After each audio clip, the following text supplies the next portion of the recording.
सुपात परमहंस परिव्राजकाचार्य अष्टोत्तर शत His Divine Grace अभय चरणार विंद भक्ति वेदांत स्वामी श्रील प्रभुपाद की जय।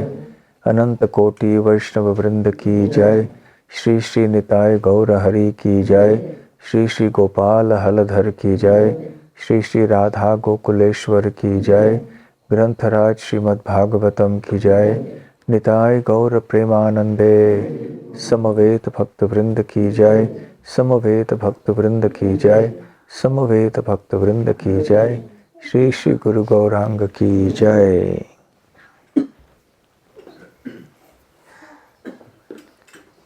ओम नमो भगवते वासुदेवाय। ओम नमो भगवते वासुदेवाय।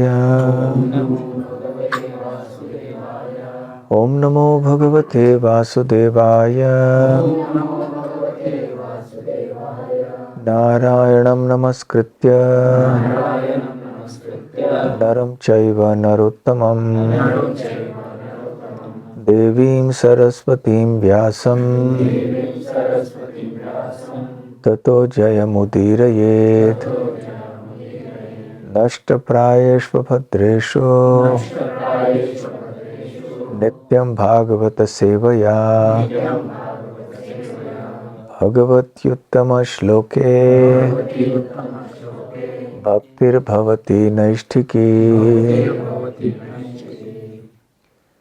ग्रंथराज श्रीमद् भागवतम 5वां स्कंद, पहला अध्याय, महाराज प्रियव्रत का चरित्र। श्लोक संख्या 36 गद्य में है।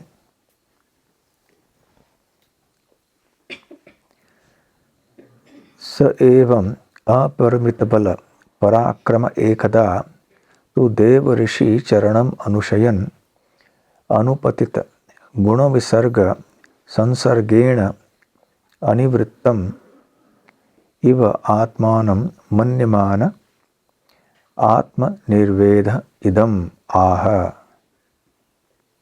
अनुवाद और तात्पर्य श्रील प्रभुपाद द्वारा। अनुवाद। इस प्रकार अपने पूर्ण पराक्रम तथा प्रभाव से भौतिक ऐश्वर्य का भोग करते हुए महाराज प्रियव्रत एक बार यह सोचने लगे कि यद्यपि मैं महामुनि के समक्ष आत्मसमर्पण कर चुका था और कृष्ण भावनामृत के मार्ग पर था, किंतु मैं अब न जाने क्यों फिर से कर्मों के बंधन में फंस गया हूँ। इस प्रकार उनका मन अशांत हो उठा। वे विरक्त होकर बोलने लगे। तात्पर्य। तात्पर्य लंबा है तो आधा ही पढ़ेंगे, तो कल जो भी क्लास देंगे वो बाकी आधा पढ़ सकते हैं। तात्पर्य। श्रीमद् भागवतम में कहा गया है, त्यक्त्वा स्वधर्मं चरणाम्बुजं हरेर भजन्न पक्वोऽथ पते ततो यदि यत्र क्व वा भद्रभूतमुष्य किं को वार्थ आप्तो भजताम स्वधर्मतः। जिसने ईश्वर की सेवा करने का अपना कर्म छोड़ दिया है,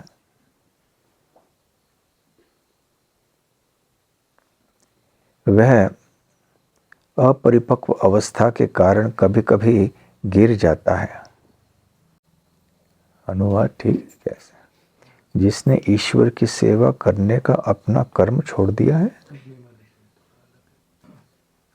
जिसने भौतिक छोड़ दिया है भगवान की सेवा के लिए। या कैसे? हाँ वो तो है। ईश्वर की सेवा करने का अपना कर्म छोड़ दिया है, नहीं इसे कैसे हो सकता है? उल्टा है।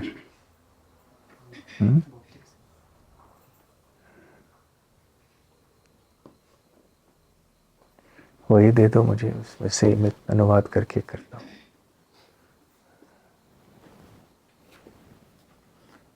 ये सब पॉइंट्स ऐसे नोट करते रहो, हमको बीबीटी को बताने चाहिए। हा?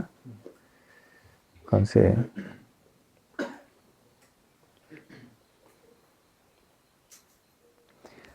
जिसने अपने भौतिक कर्तव्यों को भगवान की सेवा के लिए त्याग किए हैं उनका कभी पतन हो सकता है जबकि वो एक अपरिपक्व अवस्था में स्थित हैं।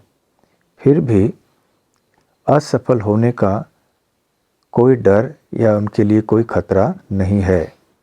दूसरी ओर एक अभक्त जो पूरी तरह से अपने संसार के कर्तव्यों में लगा हुआ है, उसे कुछ प्राप्त नहीं होता।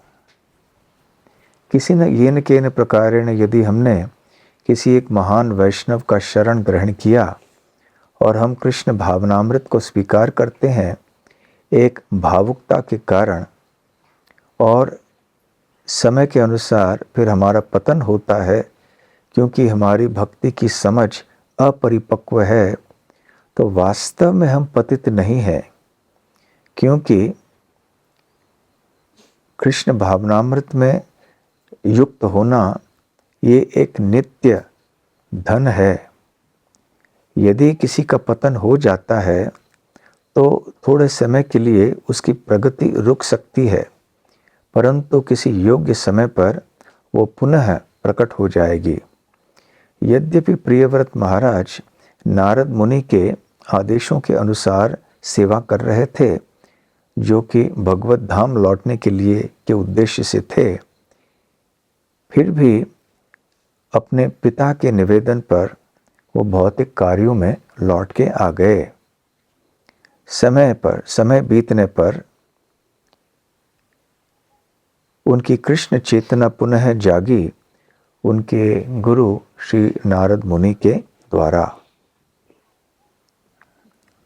ओम अज्ञानतिमिरान्धस्य ज्ञानाञ्जनशलाकया चक्षुरुन्मीलितं येन तस्मै श्रीगुरवे नमः। श्रीचैतन्यमनोभीष्टं स्थापितं येन भूतले स्वयं रूप कदा मह्यं ददाति स्वपदान्तिकं। वन्देऽहं श्रीगुरुः श्रीयुतपदकमलं श्रीगुरून् वैष्णवांश्च श्रीरूपं साग्रजातं सहगण रघुनाथान्वितं तं सजीवं साद्वैतं सावधूतं परिजनसहितं कृष्ण चैतन्यदेवं श्रीराधा कृष्णपादान् सहगण ललिता श्रीविशाखान्वितांश्च। नमो ओं विष्णुपादाय कृष्णप्रेष्ठाय भूतले श्रीमते भक्तिवेदांत स्वामिन्निति नामिने। नमस्ते सारस्वते देवे गौरवाणी प्रचारिणे निर्विशेष शून्यवादी पाश्चात्य देशतारिणे। वाञ्छाकल्पतरुभ्यश्च कृपा सिन्धुभ्य एव च पतितानां पावनेभ्यो वैष्णवेभ्यो नमो नमः। जय श्री कृष्ण चैतन्य प्रभु नित्यानंद श्री अद्वैत गदाधर शिवासादि गौर भक्त वृंद। हरे कृष्णा कृष्ण कृष्ण हरे हरे, हरे राम राम राम हरे हरे। हरे कृष्णा। तो महाराज प्रियव्रत अपनी युव अवस्था में अनेक वर्षों तक श्रील नारद मुनि के आदेशों के अनुसार भगवान श्री कृष्ण की सेवा में लगे हुए थे और पूरी शरणागत की अवस्था में वो वैराग्य का जीवन बिता रहे थे। परंतु उनके पिता स्वयंभुव मनु और उनके दादा ब्रह्मा जी के आदेश के अनुसार फिर उन्होंने संसार के कर्तव्यों को स्वीकार किया, और क्योंकि वो अधिक मग्न हो गए अपने संसार के कार्यों में, क्योंकि वो राजा थे, सम्राट थे, कृष्ण भावनामृत की जो तीव्रता थी वो कम हो गई। और अनेक वर्षों के बाद फिर से उनकी कृष्ण चेतना, कृष्ण भावनामृत जागृत हो गई और वो सोचने लगे कि अरे, मेरी युव अवस्था में कितनी मैंने तपस्या की थी, कितनी सेवा भगवान की थी, और फिर मैं संसार में मग्न हो गया और कितना मैं भूल गया भगवान को। और अब मुझे पुनः उसी रास्ते में जाना है। और इस प्रकार से वो पुरानी विरक्ति फिर से हृदय में जागृत हो गई। ऐसे अनेक भक्तों का अनुभव है। तरुण अवस्था में बहुत ही तीव्रता से भक्ति करते हैं, कोई कम समय के लिए, कोई अधिक समय के लिए, और फिर किसी न किसी कारण से अपने विरक्ति और अपने भक्ति के जीवन को बनाए नहीं रख पाते हैं और फिर से भौतिक जीवन में चले आते हैं। भौतिक जीवन में आने के बाद भी भगवान को भूलते नहीं है। इतना ही है कि सेवा और साधना आदि की तीव्रता कम हो जाती है। तो यहाँ श्रीमद् भागवतम के पहले स्कंद के 5वें अध्याय से ये एक बहुत महत्वपूर्ण श्लोक श्रील प्रभुपाद जी तात्पर्य में कह रहे हैं। 17वां श्लोक है ये। त्यक्त्वा स्वधर्मम चरण अम्बुजम हरेः। तो त्यक्त्वा मतलब त्याग करना। स्वधर्म हमारे 2 प्रकार के होते हैं। श्रील प्रभुपाद जी भगवद गीता के तात्पर्यों में समझाते हैं कि स्व शब्द के अर्थ के अनुसार 2 प्रकार के धर्म होते हैं हमारे लिए। स्व मतलब मैं।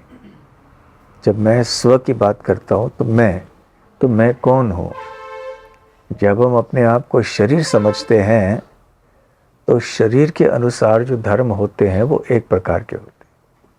जब हम जानते हैं कि स्व अर्थात आत्मा है तो आत्मा के स्तर पे कर्तव्य कुछ और होते हैं।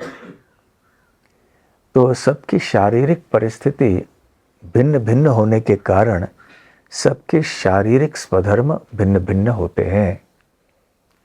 जैसे गृहस्थ आश्रम, ब्रह्मचारी आश्रम, वानप्रस्थ आश्रम, संन्यास आश्रम, इनकी परिस्थितियां अलग हैं, इसलिए शारीरिक स्वधर्म अलग अलग हैं। परंतु आध्यात्मिक स्वधर्म सबका एक ही है, वो है भगवान कृष्ण की सेवा करना। तो यहाँ जब स्वधर्म की बात की जाती है वो भौतिक स्वधर्म या शारीरिक स्वधर्म की बात की जाती है। तो शारीरिक स्वधर्म का पालन करने से नियमित रूप से अनेक अनेक जन्मों तक धीरे धीरे से व्यक्ति की चेतना खुलने लगती है और आध्यात्मिक जीवन के प्रति झुकाव होने लगता है। और यदि उस व्यक्ति का भाग्य यदि खुल जाता है तो उसे वैष्णवों का संग प्राप्त होता है और फिर वो भगवान कृष्ण की भक्ति करना प्रारंभ करता है।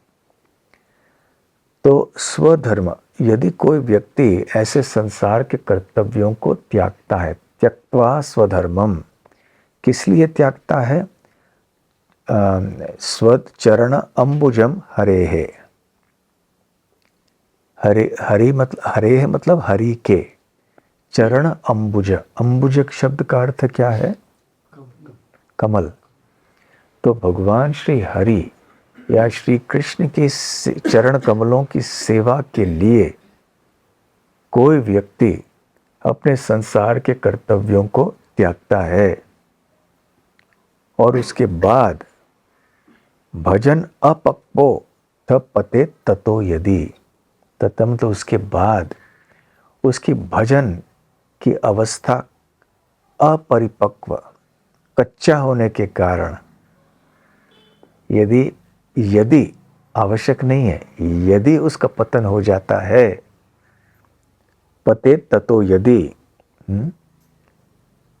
तो सारे कर्तव्यों को त्याग दिया कृष्ण की सेवा के लिए और कृष्ण की सेवा को त्याग कर फिर भौतिक जीवन में उसका पतन होके आ गया। क्यों पतन हुआ? भजन अपरिपक्व था। और यदि ऐसे पतन हुआ तो फिर यत्र क्व वा अभद्र अभूत अमुष्य किम, तो उसके लिए बुरा क्या हुआ? इसका मतलब ये नहीं है कि सभी को प्रेरणा प्राप्त करनी चाहिए इससे कि हम सब भक्ति करते करते हम भी चले जाएं भक्ति छोड़कर। नहीं, कहने का तात्पर्य ये है कि यदि ऐसे आवश्यक नहीं है, परंतु यदि भक्ति करते करते शरणागत अवस्था में भी, विरक्त जीवन में भी किसी व्यक्ति का पतन हो जाए, अनायास कोई न चाहते हुए ऐसे कुछ हो जाए, तो फिर उसका नुकसान क्या होता है? क्योंकि जो भी उसने पाया है वो शाश्वत है, जितनी भी उसने भक्ति की है वो शाश्वत है। लेकिन भौतिक कर्मों के साथ ऐसे नहीं होता। हम जब कोई भौतिक काम करते हैं और उसको छोड़ देते हैं, जो जो हुआ सो हुआ, वो समाप्त हो जाता है, उसका फल वहीं समाप्त हो जाता है। परंतु आध्यात्मिक कार्य जब हम करते हैं तो उसका लाभ सदैव हमारे साथ में रहता है। जैसे समझ लीजिए कि आप बैंक में आपके खाते में पैसे जमा कर रहे हैं, हर महीने आप करते जा रहे हैं, थोड़ी रकम 100 रुपये हो, 1000 रुपये हो, जो भी हो, आप डालते जा रहे हैं, तो ये रकम बढ़ती जाती है और वैसे के वैसे आपके नाम पे रहती है। कई बार ऐसे होता है कि कई लोगों को इतने सारे बैंकों में अकाउंट होते हैं, उनको वो भूल जाते हैं कि कहाँ मेरा पैसा कहाँ रखा है, मैंने कितना रखा। ऐसे भी होता है। तो और या कभी कभी ऐसे हो जाता है कि वो कोई अपने अकाउंट नंबर भूल जाता है, कभी कुछ हो जाता है। तो जो भी हो, जब ऐसे होता है तो इसका अर्थ ये नहीं है कि वो पैसे उसके पास से दूर चले गए। पैसे हैं, उसके नाम पे ही हैं, परंतु अभी वो भूल चुका है कि मेरे पैसे कहाँ हैं। लेकिन जब उसको याद आएगी, कुछ कागज़ मिल जाएगा उसको, या कोई उसे बताएगा कि भाई यहाँ भी तुम्हारे पैसे हैं, अरे हाँ हाँ मेरे पैसे यहाँ पर भी हैं। लेकिन थोड़े समय के लिए वो उन पैसों से दूर रहेगा। उसे लगेगा कि मैं गरीब हूँ या मेरे पास इतने पैसे नहीं हैं। जैसे हनुमान जी को शाप मिला था संतों के द्वारा कि तुम्हारी शक्ति को तुम भूल जाओगे, क्योंकि तुम इतनी शरारत करते हो, हम ऋषियों को इतना हैरान करते हो। बाल लीला की बात है हनुमान जी की, कि हम शाप देते हैं कि तुम्हारी शक्तियों का विस्मरण होगा तुम्हें, परंतु जब आगे चल के कोई तुम्हें याद दिलाएगा तुम्हारी शक्तियों के बारे में, तब पुनः तुम्हारी शक्तियाँ आ जाएंगी तुम्हारे पास। तो ऐसा नहीं है कि हनुमान की शक्तियाँ लुप्त हो गई, ख़त्म हो गई, नहीं थी वो। इतना ही है कि हनुमान जी को याद नहीं था उस समय। तो ठीक उसी प्रकार से जब हम भक्ति करते हैं और भक्ति छोड़ के संसार में फिर से आ जाते हैं, तो जो हमने भक्ति की है उसका लाभ हमारे आध्यात्मिक बैंक का जो खाता है उसमें जैसा था वैसे बना रहेगा, उसका क्षय नहीं होगा। और सही समय पे जब अवसर आ जाएगा तब हमें पता चलेगा, अरे हाँ मैं तो भक्त हूँ, मैंने क्यों छोड़ दिया इतना सब। तो हमारे संस्था में भी ये देखा जाता है, बहुत सारे भक्त हैं जो अपनी तरुण अवस्था में अनेक वर्षों तक शरणागत होकर भक्ति करते हैं, फिर किसी न किसी कारणवश वो टिक नहीं पाते हैं, कभी कभी भक्ति भी छोड़ देते हैं, नाराज़ हो जाते हैं, कोई भी कारण हो, परंतु उन्होंने जो भक्ति की है वह सदैव उनके साथ में रहेगी और सही समय पे फिर वो हृदय में उभर के आएगी। तो उन्होंने क्या खोया है? बाकी भौतिक चीज़ों के फल तो नष्ट हो जाते हैं। जब हम कोई अच्छा काम करते हैं तो जब उसका अच्छा फल भोग लेते हैं तो वो अच्छा कर्म नष्ट हो जाता है। जब कोई बुरा काम करते हैं उसका बुरा फल मिलता है दुख के रूप में, दुख भोगने के बाद वो बुरा कर्म भी समाप्त हो जाता है।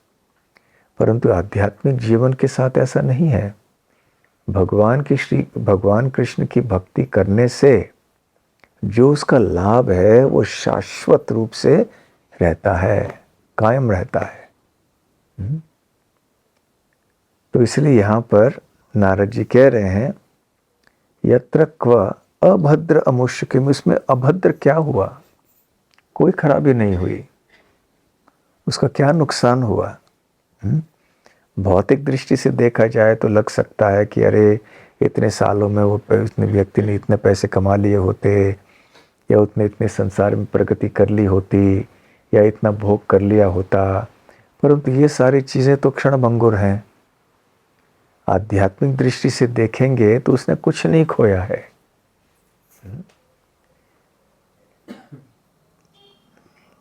किम वो वार्थ आप तो अभजताम स्वधर्मतः। दूसरी ओर अभजताम, उन लोगों के लिए जो कि भगवान का भजन नहीं करते हैं, जो कि भगवान के भक्त नहीं हैं, और वो स्वधर्म का पालन बहुत अच्छी तरह से कर रहे हैं, संसार के जितने भी कर्तव्य उनके हैं उनका पालन करते हैं, परंतु को वह अर्थ आप्तः, उसको कौन सा बड़ा लाभ मिल जाता है?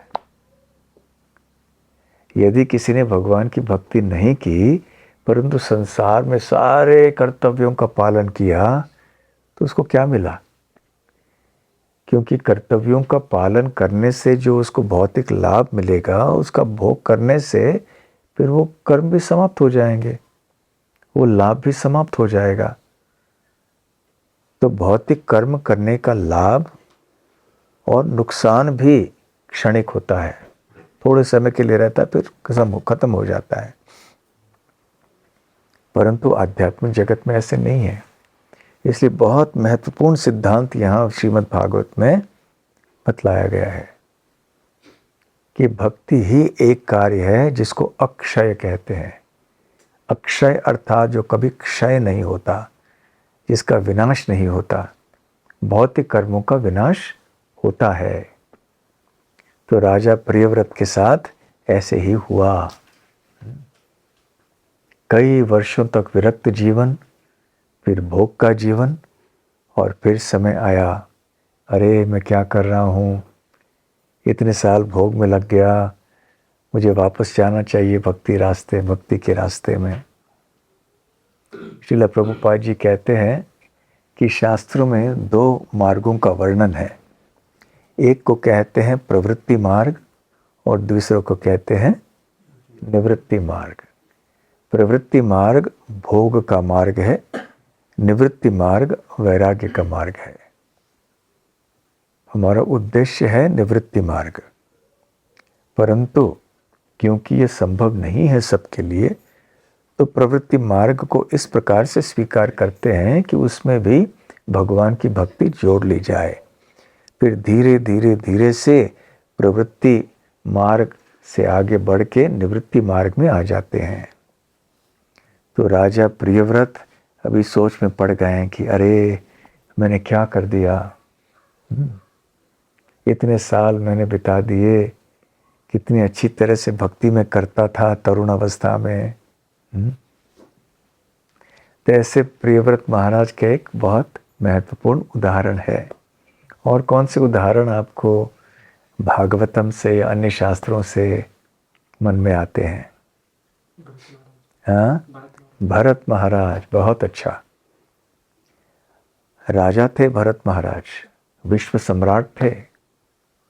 तरुण अवस्था में इतना बड़ा साम्राज्य, इतनी बड़ी संपत्ति, ऐश्वर्य, प्रजा, शक्ति, पद, बल सब होते हुए तरुण अवस्था में ही उन्होंने सब कुछ त्याग दिया और वन में चले गए तपस्या करने के लिए, भगवान कृष्ण की प्राप्ति करने के लिए, और बहुत तीव्रता से भगवान की सेवा करने लगे। नदी के तट में, पवित्र नदी के तट में जाके बैठे, उन्होंने अपना निवास स्थान वहाँ बनाया। और श्रीमद् भागवतम में कहा गया है कि भरत महाराज ने अपने सबसे बड़े साम्राज्य को इत्यादि इस तरह से त्यागा और वहाँ से चले गए जैसे व्यक्ति मल को त्याग के चले जाता है दूर। ऐसा वैराग्य महाराज भरत के अंदर था। ऐसे भरत महाराज के पीछे ही इस देश का नाम लगा है, हुआ है भारत। परंतु वहाँ पे एक हिरण से आसक्त हो गए।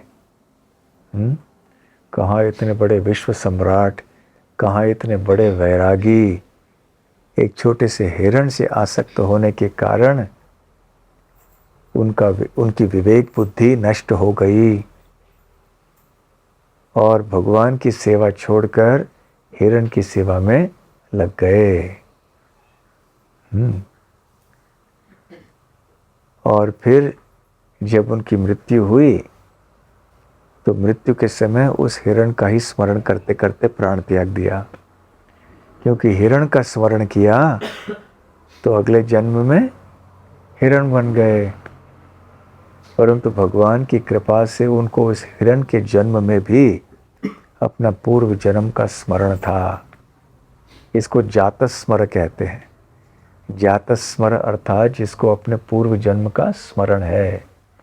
सबको नहीं होता भगवान की कृपा से। कोई लोग सोचते हैं कि कितना अच्छा होगा यदि हमको पता चलता कि हम पिछले जन्म में कौन थे। अच्छा नहीं है, बड़े परेशान हो जाओगे। सारी चीज़ें पुराने जन्म की याद आ जाएंगी, सहन नहीं कर पाओगे। एक जन्म के दुख और कष्ट सहन नहीं कर पा रहे हैं। अब इतने सारे जन्मों के सब को याद करेंगे, उस समय इस व्यक्ति ने ऐसे कहा था, इतना दर्द हुआ था, ऐसे ऐसे घटना हुई थी, बस हम तो पागल ही हो जाएंगे। इसलिए भगवान बहुत कृपालु हैं, हमको विस्मरण दिला देते हैं, हम भूल जाते हैं। तो ये कारण है कि हम पूर्व जन्मों को याद नहीं कर सकते हैं। भगवान की कृपा।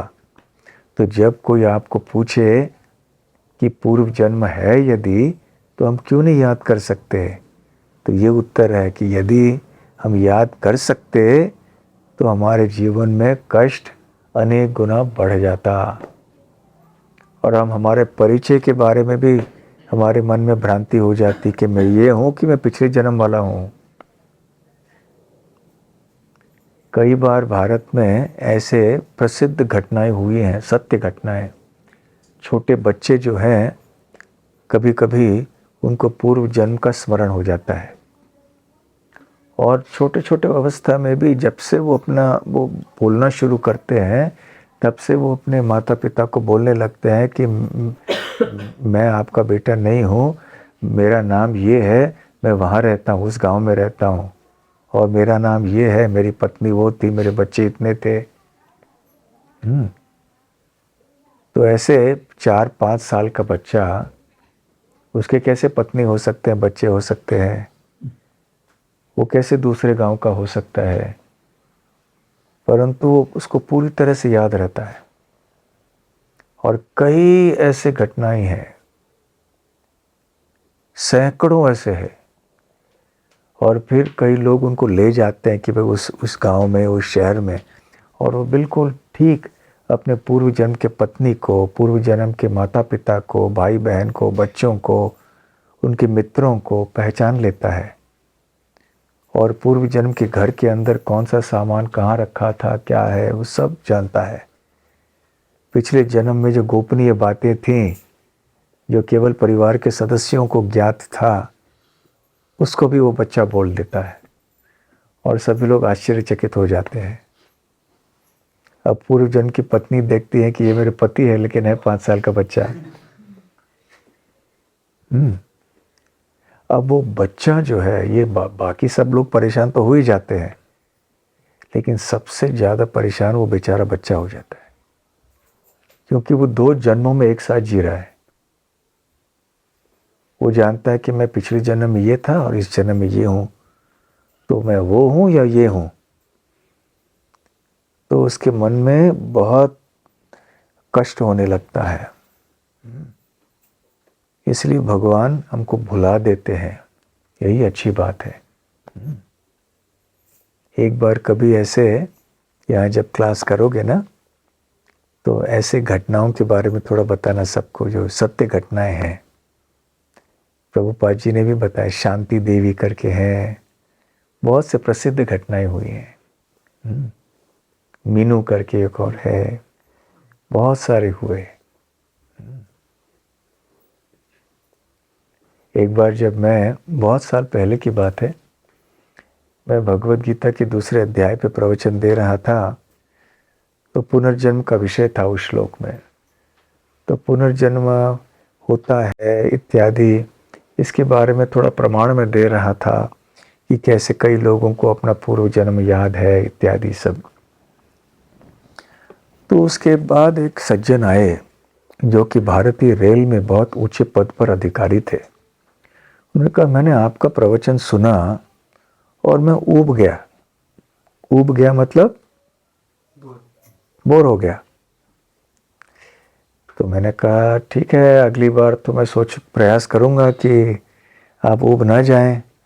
नहीं नहीं नहीं, प्रवचन अच्छा था, परंतु आप प्रमाण देते जा रहे थे ना कि हमें क्यों मानना चाहिए कि पूर्व जन्म था, पुनर्जन्म भी होगा। तो ये सब चीज़ें मेरे लिए कोई रुचि, मुझमें कोई रुचि नहीं, क्योंकि मुझे पूर्व जन्म का याद है, का स्मरण है। मुझे ठीक पता है कि मैं कौन था पिछले जन्म में, मैं कहाँ रहता था, मेरे माता पिता पत्नी कौन थे, बच्चे कौन थे, सब मुझे याद है। उस समय लगभग उनकी आयु 55 साल की थी। तो कहने लगे, जब मैं बच्चा था तो मुझे बहुत तीव्रता से स्मरण था, परंतु अब आयु बढ़ गई है तो बहुत सी चीज़ें मैं भूल गया हूँ, फिर भी मुझे पता है कि मैं कौन था। मैंने कहा वाह, बढ़िया। परंतु हमें ये नहीं सोचना चाहिए कि अरे हम भी याद कर सकते थे तो कितना अच्छा होता। ऐसी प्रार्थना भगवान से मत कीजिए, कहीं भगवान पूर्ण कर लें तो फिर बहुत कष्ट होगा आगे चल के। इसलिए भूल जाना ही अच्छा है। पूर्व जन्म की बात तो दूर है, इस जन्म में भी हमें कहाँ याद है, हमारा बचपन पूरा याद है हमें। हम जब 2 दिन के थे, जन्म के बाद 2 दिन माँ के गर्भ से बाहर आए, 2 दिन 1 हफ्ते के बाद हम क्या कर रहे थे हमको याद है? नहीं। 1 साल के बाद हम क्या कर रहे थे याद है? नहीं। 1 साल की बात तो दूर रखिए, कभी कभी 5 मिनट पहले हमने चाबी कहाँ रखी याद नहीं रहती, है ना? तो फिर पूर्व जन्म का याद कैसे, का स्मरण कैसे होगा हमें? तो खैर बात यह है कि ये सारी चीज़ें चलती रहती हैं। ये पुनर्जन्म का चक्र चलता, पूर्व जन्म पुनर्जन्म, ये सब चलता रहेगा। परंतु जो व्यक्ति भगवान की भक्ति में लगा रहता है, उसकी भक्ति की पूंजी बढ़ती रहती है जन्म जन्मांतर। और जब पूंजी पर्याप्त मात्रा में बढ़ जाएगी तो फिर वो गोकुल धाम में आ जाएगा। गोकुल धाम में आके पूरी तरह से हृदय से सेवा करेगा, और फिर और पूंजी बढ़ाते जाएगा व्यक्ति। जब शुद्ध भक्त बन जाएगा फिर पुनर्जन्म नहीं लेगा। तो भरत महाराज को स्मरण था,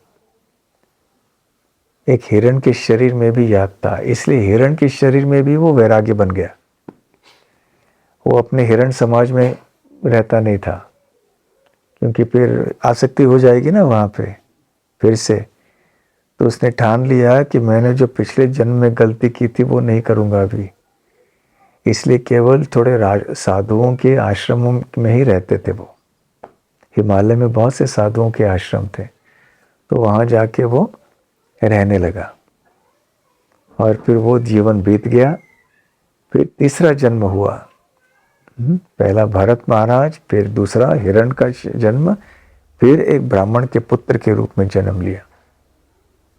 और उस समय भी पिछले 2 जन्मों का याद था, कि याद थी उनको, परंतु किसी से कहा नहीं, चुपचाप रहे, एक मूर्ख के समान रहे,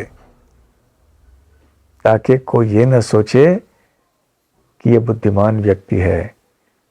समाज के सामने ऐसे पेश आए कि मानो वो मूर्ख है। उनकी विरक्ति के जीवन के लिए बहुत अच्छा था ये। उस जीवन में उनका नाम हुआ जड़ भरत। तो ये एक उदाहरण है इस श्लोक के लिए। थोड़े समय के लिए हम खो सकते हैं, परंतु हमेशा के लिए नहीं। और कोई उदाहरण? हाँ, यमुनाचार्य क्या उदाहरण है? उनको वो वैसे तो पंडित रहते हैं, मतलब उनको ज्ञान रहता है, लेकिन उनको आधा राज मिल जाता है। पहले वो उनके दादाजी है, वो उनके साथ भक्ति करते रहते हैं, लेकिन जब उनको कोई राज ज़्यादा मिल जाता है तो भूल जाते हैं सब अपना।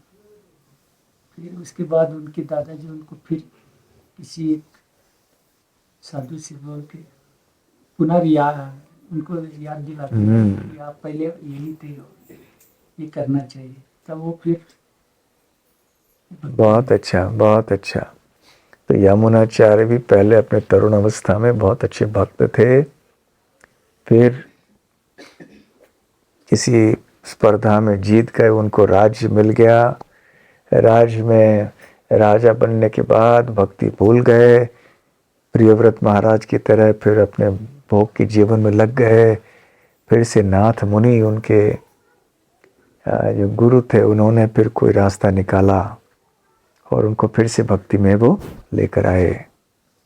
तो ऐसे बहुत सारे उदाहरण हैं शास्त्रों में, और प्रियव्रत महाराज का भी ऐसा उदाहरण है।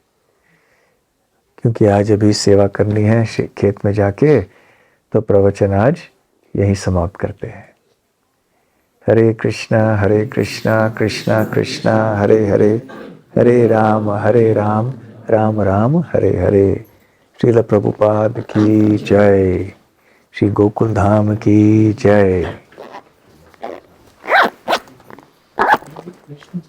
हाँ, ये जो भारत नाम है ना, ये हमारे यहाँ शकुंतला के पुत्र जो भरत महाराज, और ये महाराज भी अलग। तो इन दोनों नामों से किस नाम से हमारे भारतवर्ष को भारत नाम है? वैसे प्रसिद्ध भारत तो 3 है। दुष्यंत और शकुंतला के पुत्र भरत, ऋषभदेव महाराज के पुत्र भरत जिनका पतन हुआ था, और श्री राम के छोटे भाई भरत। तीनों ये प्रसिद्ध भरत है भारतीय प्राचीन इतिहास में। अब ऋषभदेव के पुत्र भरत के पीछे इस देश का नाम हुआ है भारत। तो ये एक विद्वानों के बीच में ये स्वीकार हुआ है। और यदि कोई कहे कि दुष्यंत और शकुंतला के पुत्र भरत के पीछे, ठीक है, वो भी ठीक है, परंतु साधारणतः ऋषभदेव के पुत्र भरत के पीछे इस देश का नाम हुआ भारत, ऐसे कहा जाता है। ठीक है। हरे कृष्णा, हरि बोल, हरि बोल।